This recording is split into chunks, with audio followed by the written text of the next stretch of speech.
Bab 3. Bisikan dari dalam jiwa. Ada momen ketika seseorang sedang sendirian dalam hening yang pekat, lalu tiba-tiba hatinya tergerak untuk melafalkan sholawat. Tidak ada yang menyuruh, tidak ada yang mengingatkan, namun seolah ada bisikan lembut yang datang dari dalam diri. Bisikan itu samar, hampir tidak terdengar, namun kuat sekali menarik kesadaran. Disitulah rahasia sholawat mulai memperlihatkan wajahnya. Ia bukan hanya datang dari bibir, melainkan dari jiwa yang sedang dipanggil oleh cahaya asalnya. Seakan ada tangan gaib yang mengetuk hati, berkata, "Bangunlah, karena engkau telah lama tertidur." Sholawat adalah bahasa jiwa, bukan hanya bahasa lisan. Ketika jiwa merindukan asalnya, ia tidak bisa mengungkapkan dengan kata-kata duniawi, maka ia memilih sholawat sebagai teriakan sunyi. Seperti seorang anak kecil yang tersesat di jalan dan berteriak memanggil ibunya, begitu pula jiwa manusia yang melafalkan sholawat, memanggil asal cahaya yang disebut Nur Muhammad. Dan anehnya, panggilan itu tidak pernah dibiarkan tanpa jawaban. Setiap kali sholawat dipanjatkan, ada gema yang kembali, meski tidak terdengar telinga. Hati akan merasakannya, dan itu cukup untuk membuat seseorang menyadari bahwa dirinya tidak pernah benar-benar sendirian.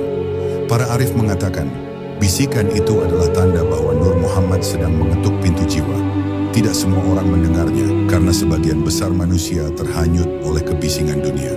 Namun bagi yang peka, bisikan itu semakin lama semakin jelas, hingga akhirnya berubah menjadi tarikan kuat yang membawa mereka semakin dekat pada cahaya asal. Inilah sebabnya mengapa ada orang yang bisa menangis berjam-jam hanya karena melafalkan sholawat. Itu bukan kelembutan hati semata, melainkan karena jiwa mereka sedang dijemput oleh cahaya yang dirindukan. Namun ada sesuatu yang lebih misterius lagi.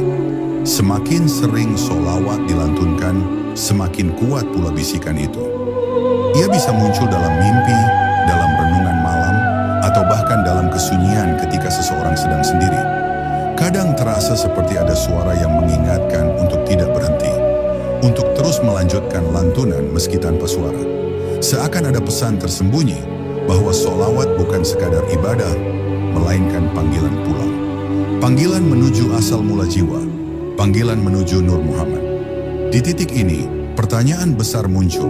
Apakah mungkin bahwa sholawat bukan hanya ibadah ritual, melainkan sandi rahasia yang Allah sisipkan agar manusia tidak kehilangan jalan pulang?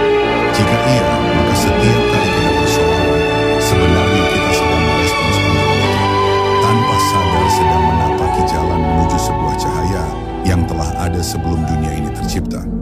Sebuah cahaya yang tidak bisa dijelaskan, hanya bisa dirasakan, dan ia menunggu setiap jiwa